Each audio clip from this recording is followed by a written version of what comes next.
Assalamualaikum warahmatullahi wabarakatuh. Selamat pagi anak-anak. Apa kabar semuanya? Semoga kita tetap sehat dan tetap semangat untuk belajar ya. Walaupun saat ini kita masih belajar dari rumah, harus tetap semangat. Oke, sebelum mulai pelajaran, mari kita berdoa dulu ya, sesuai agama dan kepercayaan kita masing-masing. Berdoa dimulai. Berdoa selesai.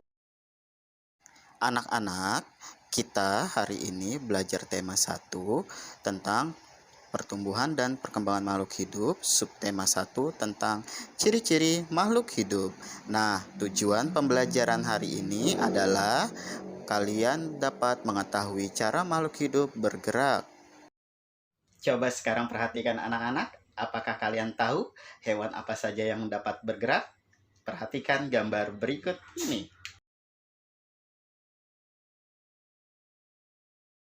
Hewan apa yang kalian lihat tadi anak-anak pada gambar? Ya, betul. Hewan cicak. Ada yang tahu cicak bergerak menggunakan apa? Ya, cicak bergerak menggunakan kaki. Nah, di mana hewan bergerak bukan hanya menggunakan kaki saja, tetapi ada bermacam-macam alat gerak pada hewan. Ada hewan yang bergerak menggunakan kaki, ada hewan yang bergerak menggunakan sayap, dan ada hewan yang bergerak menggunakan sirip. Nah, untuk lebih jelasnya kita lihat gambar hewan yang bergerak menggunakan alat gerak masing-masing. Perhatikan gambar berikut ini.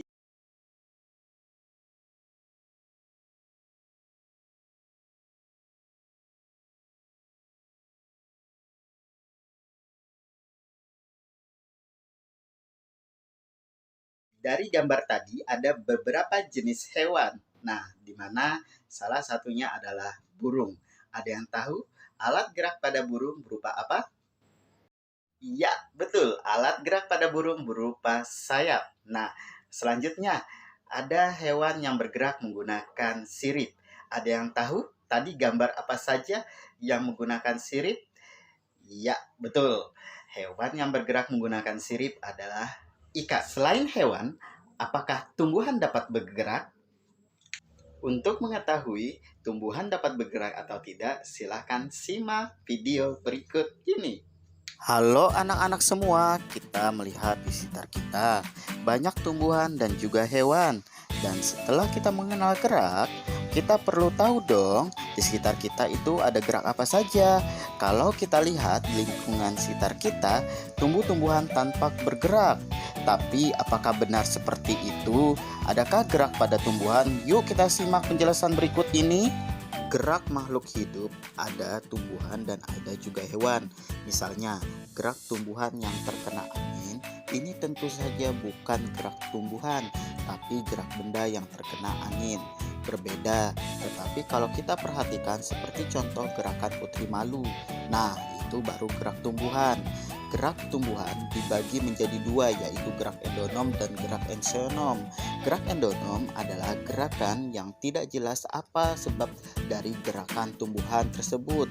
Dengan kata lain, kita tahu bahwa secara jelas apa penyebab tumbuhan itu bergerak, berbeda dengan gerakan eksionom.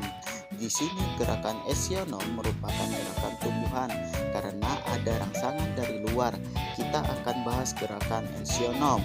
Gerakan eksionom dibagi menjadi tiga, yaitu gerakan tropisme, gerakan nasti, dan gerakan taksis. Tiga jenis gerak eksionom. Yang pertama yaitu gerak tropisme. Gerak tropisme merupakan gerak bagian tubuh tumbuhan yang mengikuti arah datangnya rangsangan. Di sini kalau kita lihat gerak tumbuhan yang mengarah matahari itu merupakan gerakan tumbuhan yang disebabkan oleh cahaya matahari. Ada macam-macam gerak tropisme. Contoh dari gerak tropisme adalah fototropisme. Berarti di sini gerak dari sebagian tumbuhan akibat dari cahaya dan gerak karena cahaya. Gerak tumbuhan ini disebabkan karena gaya gravitasi. Yang ketiga yaitu hidrotropisme. Jadi pergerakan-gerakan tumbuhan karena air. Misalnya, akar akan bergerak karena dia akan mencari sumber air. Dan di sini kita tahu bahwa gerak-gerakan tumbuhan ini bukan seperti gerakan tumbuhan yang terkena angin, tapi gerakan dikarenakan adanya rangsangan dari luar dan ada yang bergerak hanya sebagian bagian tumbuhan. Nah, itu adalah gerak tropisme. Selanjutnya adalah gerak nasti. Gerak nasti di sini merupakan gerak dari bagian tumbuhan yang arahnya tidak dipengaruhi oleh arah datangnya rangsangan. Dari gerakan asal saja, misalnya ada rangsangan dari kiri, dia tetap bergerak tetapi tanpa terpengaruh dari arah ke arah kiri. Contohnya putri malu nih, mau disentuh dari manapun putri malu akan tetap menutup. Nah, di sini kita tahu bahwa terpengaruh dari datangnya rangsang.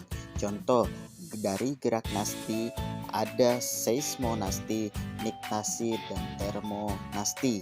Apa itu seismonasti? Seismonasti adalah gerak tumbuh yang disebabkan karena sentuhan. Kadang seismonasti disebut juga tikmonasti. Yang kedua ada niktasi, yaitu gerak tumbuhan yang disebabkan karena cahaya yang gelap. Yang ketiga ada termonasti, jadi gerakan tumbuh yang disebabkan karena suhu.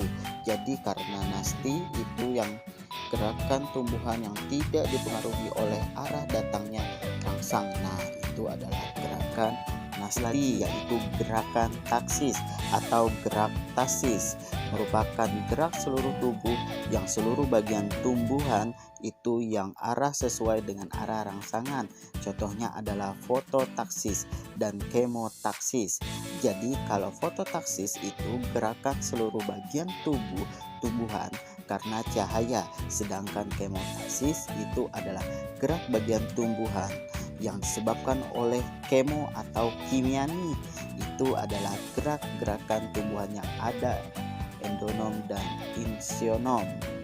Setelah kalian melihat video tadi, dapat kalian jelaskan bahwa tumbuhan dapat bergerak.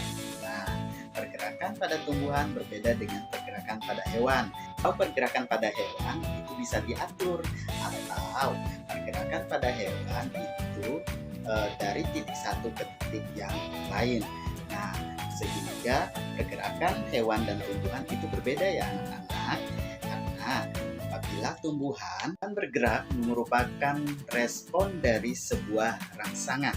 Akan memberikan tugas kalian dan langsung dikerjakan ya. Bapak akan mengirimkan tugas melalui WA grup, dan setelah selesai mengerjakan silahkan langsung kirim ke WA pribadi Bapak. Saja yang sudah kita pelajari hari ini adalah kalian dapat mengetahui bahwa hewan dan tumbuhan itu dapat bergerak. Hewan dan tumbuhan dapat bergerak dengan cara yang berbeda. Kalau hewan tadi dapat bergerak menggunakan sayap, menggunakan sirip, dan menggunakan kaki. Sedangkan tumbuhan dapat bergerak mengikuti cahaya matahari. Anak-anak Bapak yang hebat, selama pandemi ini mari kita menjaga kesehatan dengan cara menjalankan protokol kesehatan dengan cara mencuci tangan, memakai masker, memakai hand sanitizer, menjaga jarak, dan menjauhi kerumunan. Tetap semangat, sampai jumpa di video pembelajaran selanjutnya. Akhir kata Bapak ucapkan Assalamualaikum warahmatullahi wabarakatuh. Selamat pagi, tetap semangat, patuhi protokol kesehatan.